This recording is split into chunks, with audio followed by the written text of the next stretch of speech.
आज इस कार्यक्रम में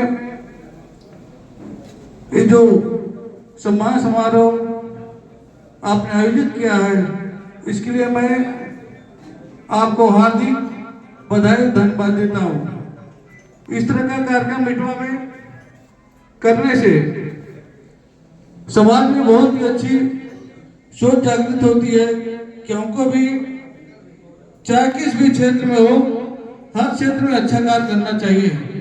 इसके लिए मैं अवधनामा के पत्रकार बंधुओं को और उनके सभी साथियों को मैं हृदय से बहुत बहुत धन्यवाद करता हूँ। धन्यवाद। बहुत बहुत धन्यवाद चेयरमैन इटवा श्री विकास जायसवाल जी, अपना कीमती वक्त आज के इस कार्यक्रम में देने के लिए।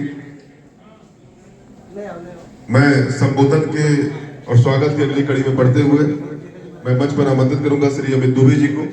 कृपया आप मंच पर आए और आपके माल्यार्पण के लिए मैं आमंत्रित करूंगा श्री एजाज सिद्दीकी साहब।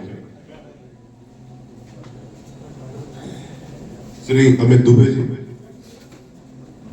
इटवा के वरिष्ठ समाजसेवी हैं, लगातार समाज में अपना सकारात्मक योगदान देते रहते हैं। मैं इनके माल्यार्पण के लिए एजाज सिद्दीकी साहब को आमंत्रित करूंगा।